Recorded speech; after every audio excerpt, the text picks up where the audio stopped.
welcome to the Technological Podcast. Hello everyone, welcome back to this episode of Technological. Today we have a special guest, Andrew, on. Andrew currently works at Peloton, and Andrew and I actually worked together at Accenture a couple of years ago. We were on the same project out in Richmond. So I'm going to pass it off to you, Andrew, just kind of give us a quick primer on your background, and then we'll dive into, like what you did at Accenture and what you're doing today, and like how you kind of got there. So. Yeah, thanks for the introduction. Hey everyone, I'm glad to be here. My name is Andrew Dabydeen. I'm a data scientist at Peloton Interactive. I joined last May in 2020, kind of during like the middle of the pandemic. So super exciting times. I guess like my professional career really began in 2016 when I graduated undergrad. I was an engineer. I focused mainly on applied mathematics, statistics, and computer science. And then I went into consulting for about 2 years, where I met Avi, and then went back for a 1-year master's at Cornell University. And then, I did a quick stint at a job at a company called Shutterstock, and then spent about a year there. And then I moved over to Peloton, where I'm currently at. Cool. So let's start off you being an undergrad at Cornell. I also went to, me and Avi both went to Georgia Tech, and I studied industrial engineering, which is pretty similar, I think, to operations research and engineering. I like to say it's like computer science, statistics, math. So yeah, tell us about your time there, what you were thinking about your job search, and how you were preparing for Accenture. Yeah, to be completely honest, I wasn't exactly sure what I wanted to do when I went to Cornell. I was actually a pre-med. I was a chem major when I first entered. And I knew I liked like data and just like math in general. So towards like my sophomore year, I heard about consulting. I had some family members and like friends that worked in consulting, and I thought it was just like a great opportunity to learn about different industries, work for different companies, just to get some exposure before I actually went into industry.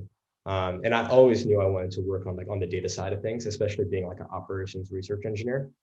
So there I focused mainly on like statistical techniques, making some basic like predictive modeling. I interned with Accenture this summer between my junior and senior year, and I really enjoyed the work that I was doing there. And I knew that some point I would probably go back to grad school to get like either an MBA or MS. I chose to do like an MS, and I love just the path of like Accenture at Cornell. It really like helped me set up to like understanding data, which was like the biggest focus of my time at Accenture, where I did a lot of data science projects and just like data POCs.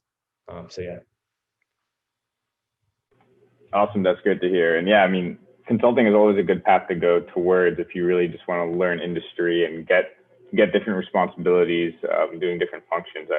I think like the project that we were on, you were just rolling off as I was coming on, and you were building a Python tool. So if you could talk maybe a little bit more about what you did at Accenture. You said you focused on like data science projects, but kind of like the tools they were using and like how you kind of learned all the different skills, because obviously it doesn't translate directly from what you learned in undergrad. So would love to just like dive deeper into your time at Accenture. Yeah. So to be honest, like a lot of what I learned in undergrad was not like correlated with like what I did at Accenture. It was just like the basic how to present data, how to present findings. And I knew I wanted to actually use that skill set that I learned at undergrad at some point. But at Accenture, a lot of the work that I was doing were on like basically data science, like machine learning projects. So very short stints where we would focus on like corporations, go through their data landscape and kind of understand like, hey, what kind of predictive techniques can we actually use? So like over my time, I got to work, it's a lot. I got to work over like 5 to 6 clients, which like over 2 years is kind of like on the very end of the spectrum, because basically a lot of people, they do maybe 1 or 2 projects over the 2 years. But I knew I wanted to just get exposure to a whole bunch of projects, understand like what I could actually do and like where I would fit in. Tools really depended on what kind of client were you working for, what was the industry. A lot of times when I first went on, I did a lot of like SAP work during my first or 2 projects. And that's like a big data integration tool for like employee research management, and just like understanding like your HR structure within your company.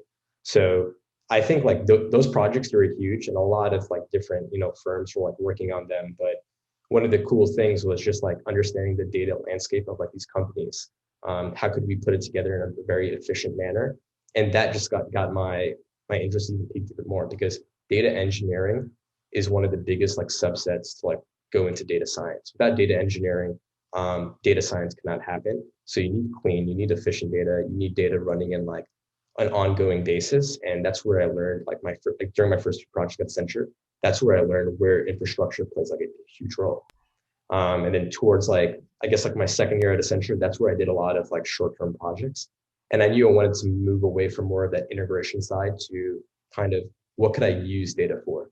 So integration huge, because like that's the first part of like where a company survives. After all of that infrastructure is kind of set up, then you could think about, okay, now that we're here, what else can we do with our data? How can we be more proactive than like reactive? And how could we actually start getting smart using our data? So a lot of that was just like pure Python, where I would go in and I would work alongside of like a lot of data scientists. I wasn't a data scientist at the time. I was a senior analyst, but I was doing a lot of like visualization techniques using Tableau, ClickView, really depending on like what the client wanted. And just trying to show like, hey, we could run, this type of machine learning model that our data scientists built out, present them the findings, and then kind of like get them interested in that type of work. Sweet. So you saw, a lot about what different data scientists did and learning engineers did at your time at Accenture while you're still an analyst. You were also exposed to a bunch of other functions, I'm sure, as well, while you're at Accenture. So talk a little bit about, you definitely had a background in data and you were working a lot with data. But what was going through your mind as you were at Accenture going through these 6 projects and you were thinking, okay, what's next for me? Yeah, that's a great question. I think like there's like 3 roles that really come to mind. It's like product management, software, and then data. They all go hand in hand. Like you cannot have one without the other 2. And for a while, I was just trying to figure out, where did I see myself? Do I see myself as a product manager? Because I really do enjoy the product side of things. And I'll go into that a little bit later on of like the different type of data scientists there are. But product really, I was exposed to it like at Accenture as well, where I got to work with, different folks that were in charge of like verticals in a specific project, and how those verticals were constructed. It was based on like software pipelines and data as well. I thought that was so cool just to understand like how the bigger picture comes together and how can we actually drive and show the impact to our stakeholders.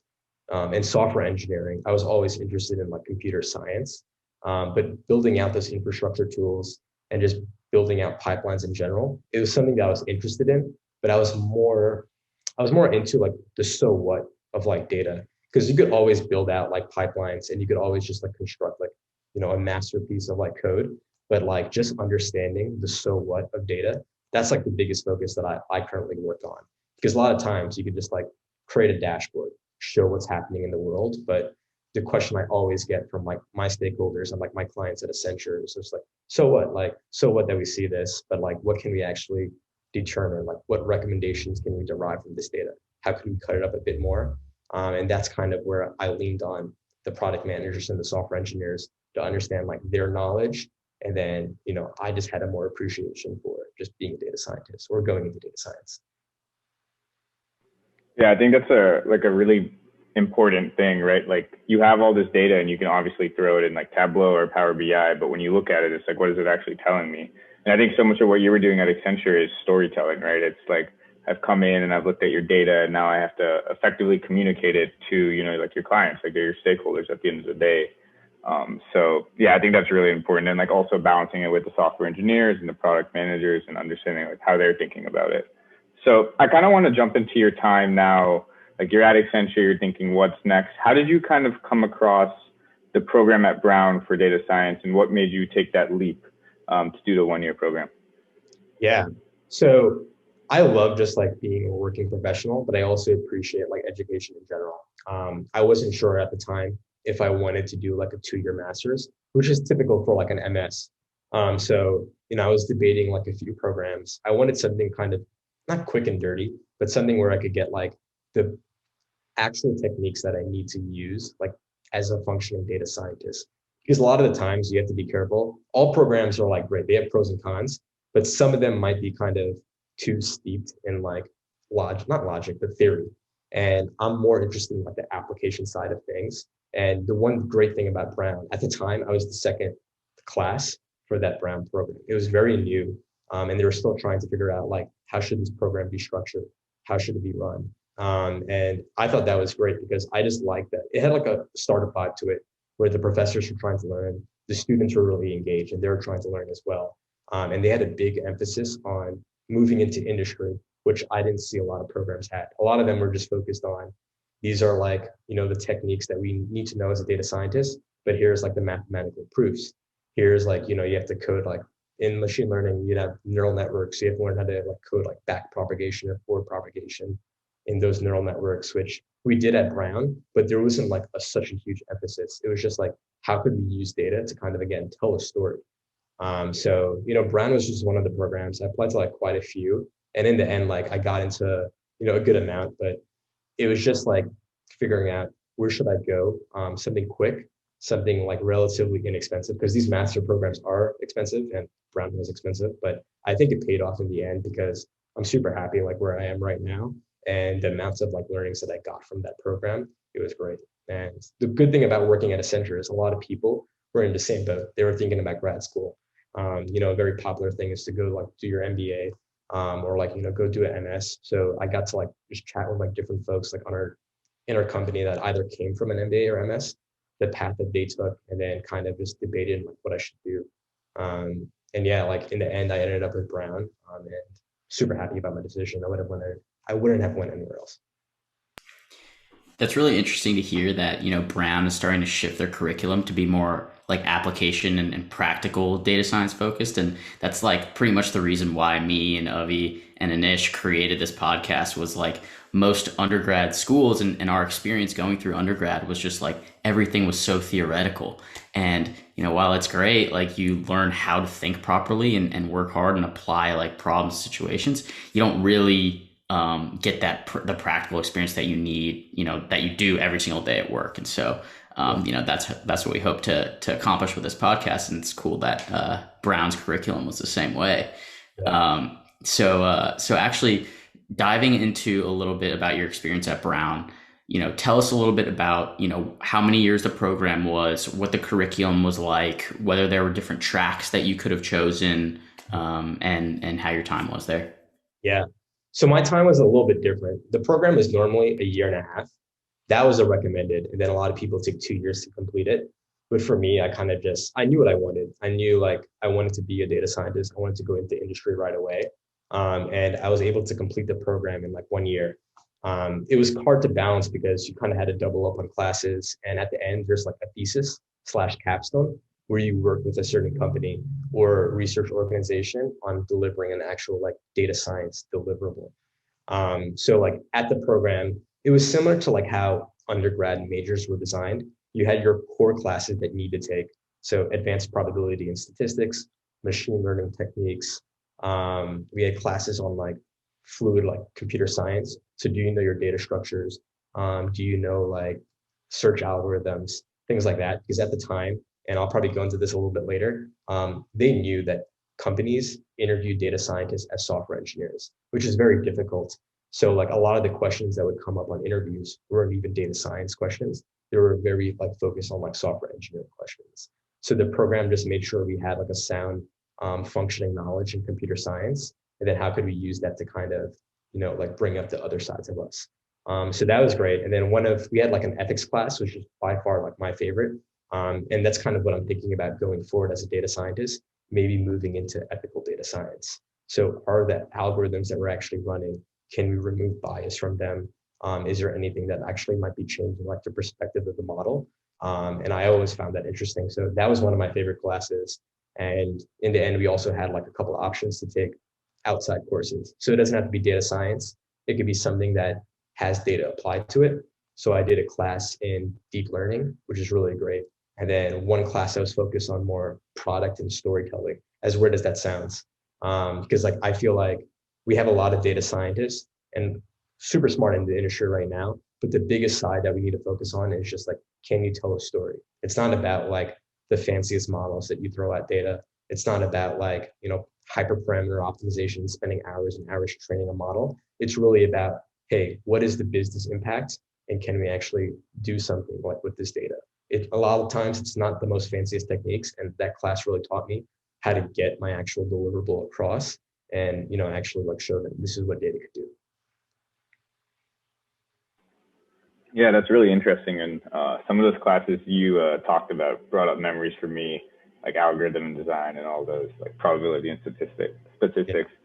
But I do really want to jump into like the interview portion. I know you also touched on like the classes that you really liked, but I kind of want to focus on recruitment right now and like what it was for you, like how you kind of thought about recruiting for data science roles, like the tools you leveraged and, like the industries that you thought about going into as a data scientist. Would just love to like get some color on that. So the biggest thing I want to get across about like doing a master's in 1 year is that the recruitment process is very difficult, because most of the time when you actually go to school recruiting for these companies like come to your college, so a lot of times you see a lot of like Facebook, Apple, and Google, the big companies always like come to like these schools, and they recruit in the fall, which is tough because if you're coming into the program in the fall, there's only so much data science you actually know. So it was just like my first or second week, and I realized like all these tech companies are on campus. And at that time, like everyone is like, glorifying, hey, we need to work at like a FANG, we need to work at one of these top tech companies. And for me, I was just like, man, this is like my only shot. I know like there's one-off recruiting done in like the spring semester, but now that they're here, like, this is what you have to do. And it was very difficult because how much data science do you actually know at that time? Especially being in school for only like a month. And that's kind of where like I struggled a bit. If you did the program over 2 years, you have that whole first year to learn.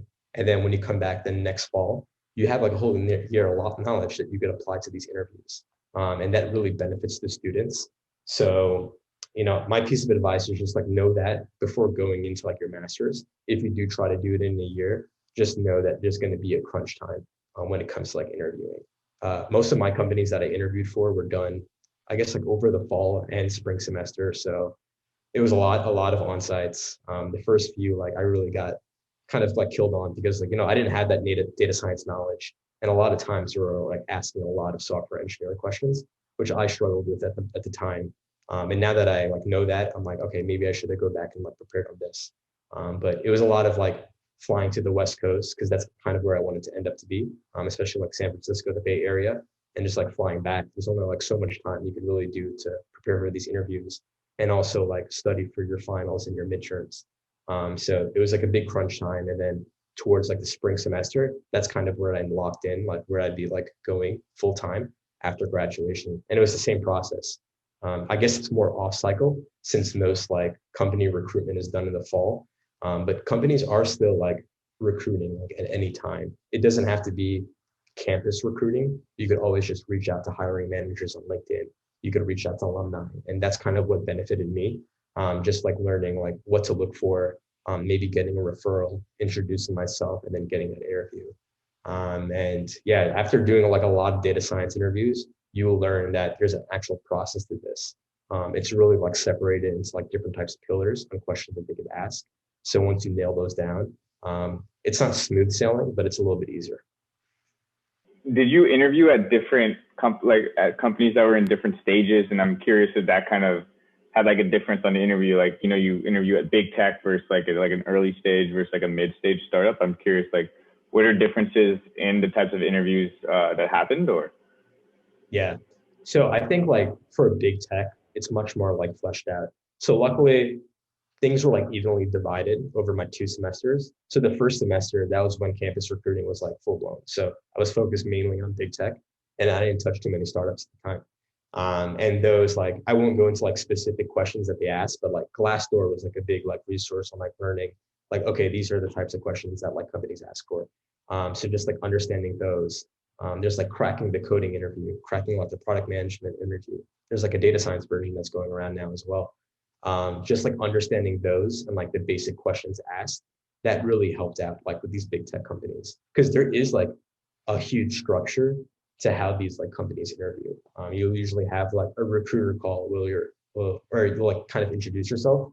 And then you'll go into like a phone assessment interview where you might talk to the hiring manager or like a data scientist. And they might not ask like too many technical questions. You might not have to go on like a coder pad and actually code something out, they might just like test like your basic stats knowledge. So like, do you know like what type of distribution this is, when you would use this? And if that goes well, then you'd go to the on-site. So it's pretty quick. Like you just have to go through a recruiter call and like one phone call, but the on-site is probably like the most difficult part. Because like a lot of these big tech companies, they divide their on-sites into a product interview, a data science interview, and then oftentimes like an algorithms interview. And then you might have a one extra one where you might talk to the hiring manager. But those three pillars are very distinctly different. Product is like, a very different train of thought compared to software and like algorithms compared to like data science. So just like, it's more about like the breadth of knowledge rather than the depth. For a software engineer position, like you probably really need to know your algorithms. There's like so many websites like LeetCode and HackerRank that you could go on and prepare. And a lot of software engineers, they do like medium to hard, but I would say for question types, but I would say for data science, you don't need to know like the hard questions. You probably need to know like easy to medium and just like understanding like your basic data structures, your basic algorithms, and just get that down.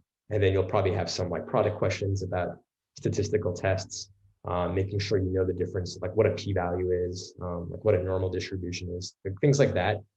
If you know that, you should be good. And then the other side is just like data science, where it's just about like machine learning or like any stats like type of question, and that's a free for all. And those are probably the hardest interviews to like actually prepare for. Yeah, that's great. There's a lot of good pieces of information throughout there, like all the different types of the interview process. What would you say is like the one biggest piece of advice you would give to any person looking to get into data science about the interview process? Like, what should he or she like? What is the one piece of like one thing they should do or read or learn? I would say there's a difference between like campus recruiting and just like general recruiting.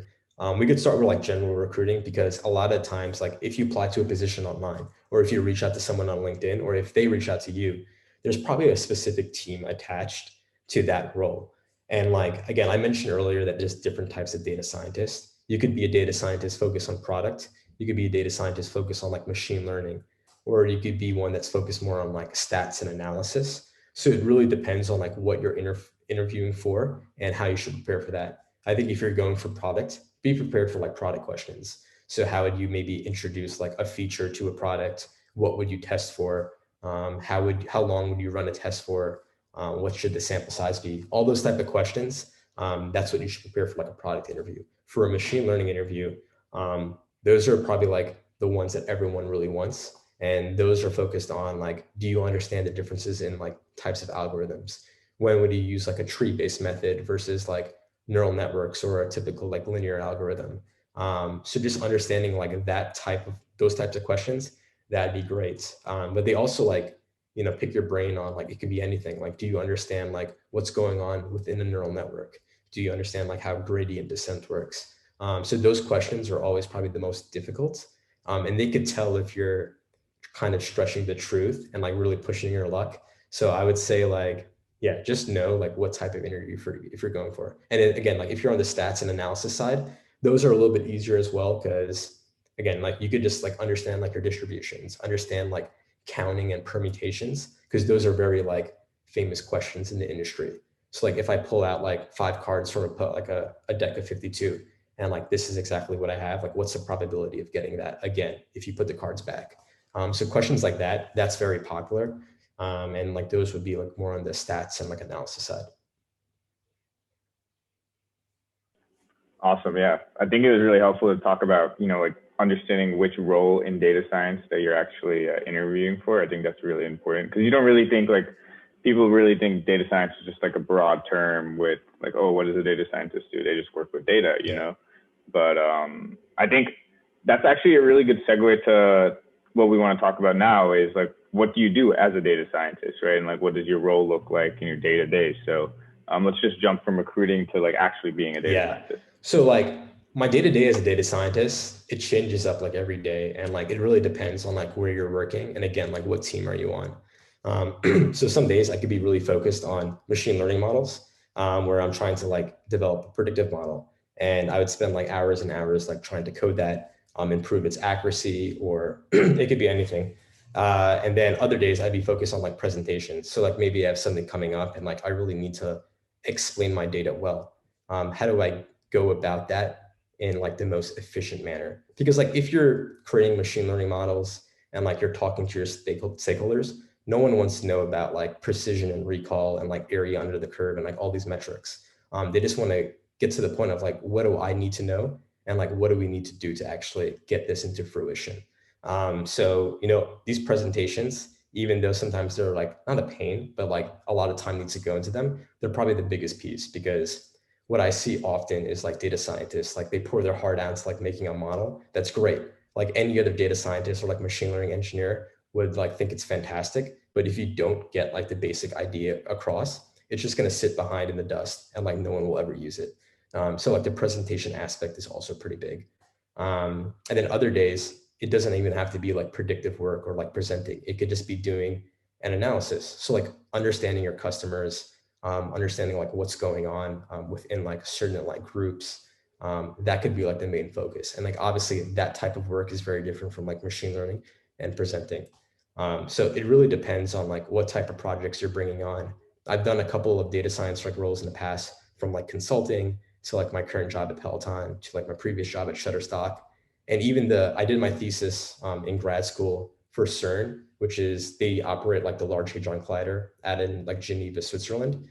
So that was very research oriented, and like that work was very different from like what I did like in like the professional workplace. So when you're talking about your day to day, you know, and you're doing a bunch of different things, even, you know, creating these presentations like you had mentioned, what is driving what you're working on? Are there metrics that you or your team is responsible for that you're just looking to optimize? Or is it more just like from top down and they say, okay, like build a presentation for this, or look into this? Like, how are you prioritizing your day, and what is like the driving force behind the work that you're doing? Yeah, that's a good question. So I feel like everyone who works for like a certain company, they probably know the key KPIs that the company is focused on. So it could be anything, you know, for like subscription companies like Netflix and, you know, Spotify, they might be focused on like churn.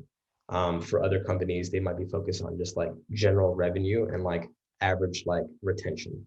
So I think like it really depends on like the company that you're working for, and like where you could actually like optimize your work for. So like I know like my current company's KPIs, and I always keep that in the back of my mind. And like when I'm doing my work, I try to always highlight those areas to show like this is the impact something's having on these KPIs. This is good, this is bad, this is something that we might want to try out, and just going down that route. So yeah, it really depends on knowing those KPIs. And I'm really glad you brought that up, because like I think KPIs are like the biggest thing. If you like create like a presentation and you don't touch any of those major company KPIs, then there's a chance that your stakeholders might not be interested in that actual data, because at the end of the day, they only care about moving the needle a bit. Not the only thing they care about, but like that's the biggest thing for them. And like it's understandable, because like as a data scientist, you're there to uncover data that a typical person wouldn't really think about. And like, how can we improve our products? How could we improve like this aspect of our business, things like that. Can you talk a little bit more about, like, you know, who your stakeholders are? Because I think that's so important. Because you talk a lot about, you know, preparing the story for your stakeholders, making sure you touch on the correct KPIs, but who exactly are your stakeholders? And like, how do you think about like talking to them, and like, what do they really drive in the business? So that's a good question. I think like for all my past roles, like my stakeholders really like it differed. Like when I was at Accenture, our stakeholders were like the clients, and they might not have like a good understanding of like how to use data and like what KPIs they should be focused on. Because a lot of the work I did at Accenture was like POC focused, and they weren't sure what they should optimize for. So we had like a general idea of like what's going on in the industry and what kind of KPIs that they should like kind of focus on. So those interviews were like kind of like my favorite, because they're indifferent to like using a certain kind of KPI. They want to know like what they could optimize for, what would be the best to like use this machine learning model for, so on and so forth. When I was doing research, KPIs weren't my actual a big thing. Like no one really cared about like, are we driving this much revenue? Are we moving the needle like this much? It was mainly focused on like research and development and seeing like, hey, can we automate like some process that was like manual in the past? How could we just like be more tech forward in general. So again, no KPIs. And then like I like my current job and like my previous job, it's more focused on just like our products. So like, you know, like at Peloton, we have like a bike and a treadmill. And, you know, at Shutterstock, we do a lot of like stock photography. So like knowing those products in mind, like the stakeholders have like their KPIs that they kind of like drill in, and like what they want us to focus on. And then we would kind of tell a story knowing what they're looking for. Cool. So, talking a little bit about just a career in data science in general, um, what would you say the typical career path of a data scientist is like? You know, I'm sure you come in as an individual contributor. It's probably similar to software engineering, where, you know, you can probably go two different paths, but would love to hear, you know, your experience and how that typically works. Yeah. So it's a bit hard of a question to answer since like data science is so like relatively new.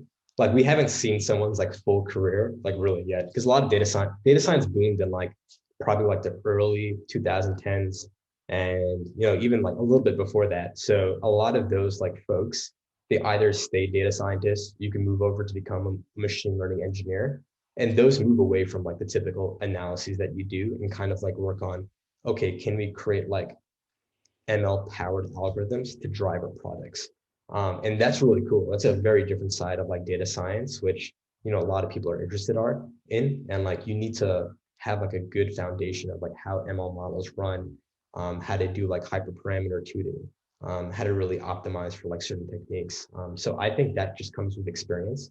When you look at like machine learning engineering roles, a lot of those folks, like they don't hire, you know, students out of college. You need to work as like a data scientist for a bit, or you need to come from like a PhD program or like a grad school program to actually get one of those like gigs. So it really depends on like where you start. If you develop that knowledge, a lot of people move over to like machine learning engineering. Another famous path is just being a product manager. A lot of people do that as well, especially like working with data. You have like a really good understanding of like how products are moving, like what's really driving that movement.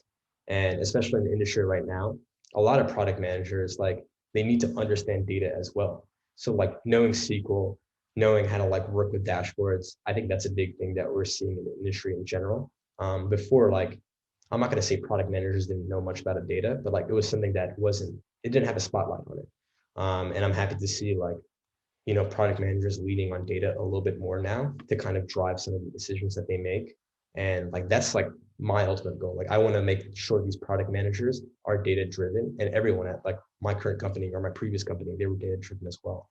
Because there's a lot of insights that you can come like that come out of data.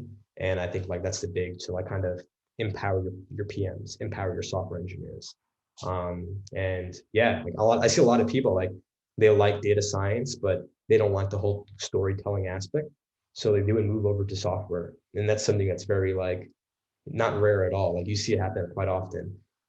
So that's kind of just the current landscape that I'm seeing right now. Obviously, we haven't seen someone, and maybe we have, because like I'm ignoring the few people that worked with data like in the 90s and like early 2000s that I don't know much about. But like they, you know, you can move into like a director role and just see like the overall strategy of how data moves throughout your company, especially when you have like your hands in like or your feet in the water like the whole time. Like you really understand the data landscape and how to make more strategic decisions from there. Yeah, I think there's like two really good takeaways from what you just said. The first is working with data. I think being data fluid itself is really important as companies all move to like data centric decisions. And I know we're throwing around the word data a lot, but it really is like important just understanding like how data flows, like you said, through a company and how that can really empower decisions. The second is also like the path you talked about where if you don't like the storytelling aspect of data science, moving over to like more of the machine learning side and becoming more of like the software engineer. I know it's kind of like baked into the last question, but can you dive a little more into like the machine learning side of like the work that can be done and kind of like the paths people take to get into there? Because I know like academia is a really big feeder, right? Like a lot of PhDs go work at like big tech or like, you know, these like really data centric focused startups. So we'd just love to hear a little bit more about that. I think the machine learning engineering role is like so cool because it's not just data science. For a data scientist, you need to understand like your basic computer science like foundations. And like it's a little bit more than basic. Like you have to be like a pretty like good data, like computer scientist. But like it's nowhere as near as like a machine learning engineer. I think those like most ML engineers, they have a good combination of strong computer science like foundations and data science. And they focus on like production machine learning models. They focus on like a lot of research. So, they could be reading on like what current companies in the industry they're currently doing with like neural networks. How are they using like certain techniques out there and how could they apply it like within like their own organization. And like I'm not trying to throw like neural networks out there. That's also a buzzword. Like AI, neural networks, like big data, these are all buzzwords, but like machine learning engineer, they focus on more of these complicated algorithms, which for me is like really interesting because one thing that you learn in school and one thing that you learn like in the industry as well is that a lot of these like advanced techniques, people see them as black boxes. So you see data go in and you see data come out, but you don't know what's really happening like in between. So those machine learning engineers, they're trying to like break down what's actually happening. How could you just like not leave your stakeholders like in the darkness and have them understanding that like there is something like good going on like within the data, and trying to break that down into like more of a, I don't know, more into like layman's terms. So I think like those machine learning engineers, it's like a good combination of very strong coding skills, and having like strong statistical techniques, knowing your machine learning models and like going from there. So you'd mentioned people who want to get into this area of like the algorithms and machine learning engineering side. Typically, will go get like their PhD, and do a lot of academia around data science and machine learning. Are there other ways to get to that role, or is pretty much the only way to do that going to a bigger institution and learning machine learning there? Yeah.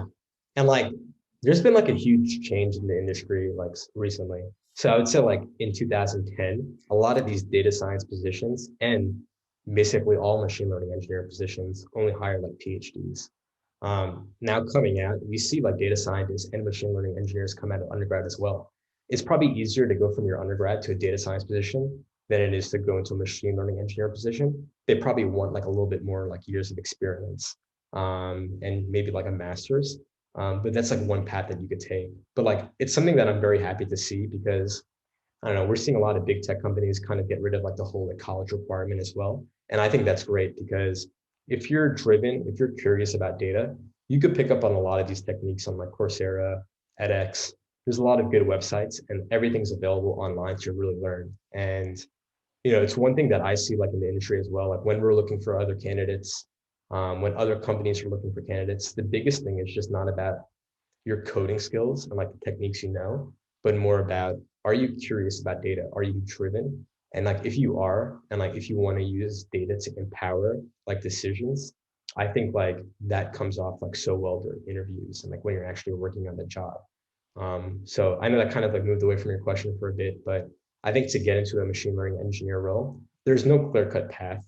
There's obviously like, there's a big proportion of people that come from like higher degrees and people that come from years of like experience, but that's not the only way to go about it. Like I also know some like undergrads that maybe had like 1 year of experience or 2 years of experience and moved into like a machine learning engineer role. So it could happen. But I think it happens more for like data scientists where you could go from like your undergrad to a data science role. Yeah, it's really good to hear that data science is becoming more of a popular role for people to go into after undergrad. I know like when I was an undergrad, you kind of had to like go into consulting, to be honest, to get into like quote unquote data science, because a lot of consulting firms are honestly spearheading, like commercial facing data science work. But so let's say I'm 18, 19, and I really like working with data. I really like the idea of data science, and I think it's a career I want to be. Like, what is some advice that you would give me, like tools maybe I can start learning, and just like how to like structure my next 4 years to make sure I get into like a really good data science role, or I can even just enter the industry. And like if you're 18 and thinking about data, that's great. I think like we're seeing a lot of those people too, but I would say like the basic things you could do is just like learn how to code. There's so many websites out there to just like teach the foundations of coding. And I think that's great. And like, I'm happy to see in like high schools and even junior highs, like coding becoming a thing where kids are learning at an earlier age. So I think that setup would be a great foundation to learn actual data science, at 18. Again, you could either major in it.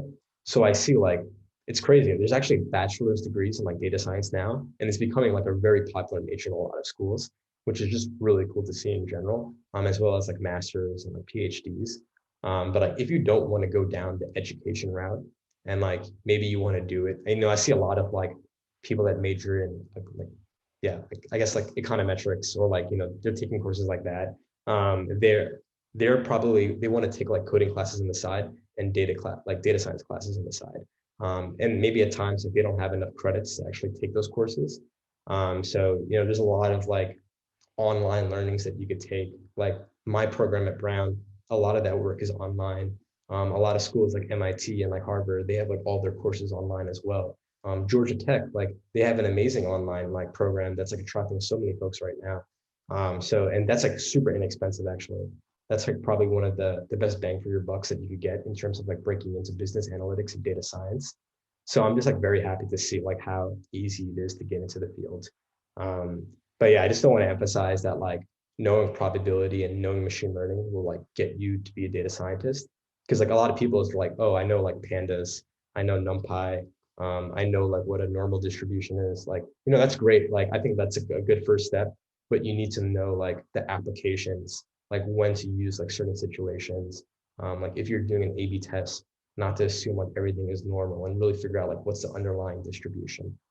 So yeah, at an early stage, learn how to code, know your basics and stats, and then like over time, like you'll just pick up on more and more techniques. Awesome. Well, this was great. We really appreciate your time, Andrew. I mean, time has literally flown past 40 minutes or however long we've been talking. There's a lot of good advice in here, and I hope you listeners learned something. And Andrew, if there's anything else you want to plug or just let our listeners know, feel free. But otherwise, hope everybody likes and subscribes and enjoy the content and give us some feedback if there's anything that you want to hear in future episodes. But I'll turn it over to you, Andrew, for last thoughts. Yeah, so I just wanted to say thank you for like inviting me. I'm very passionate about data science. I want more and more folks to actually come into the field. And we touched upon this a bit throughout the actual conversation, but data science, again, is not about like the techniques. It's not about like the fancy models. It's all about storytelling. So like if you want to be a good storyteller, if you want to show like this data is driving this impact in a nice, clear and concise way, I think like data science would be like a great field to break into. And there's so many resources out there. You could take the education path.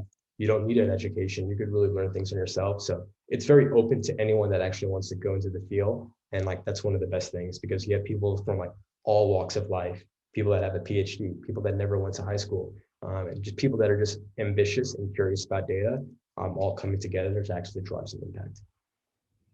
Awesome. That's great to hear. And it's going to be such a challenge in the future as companies collect more and more data. Yeah. Right. We saw it at Accenture. You're probably seeing it right now. Like data engineering is super tough with all the random data sets. And then just to our listeners really quickly, if anyone's interested in the Georgia Tech program, we actually know quite a few people doing it. So please reach out if you want to talk to them. All right. Awesome. I think we're good.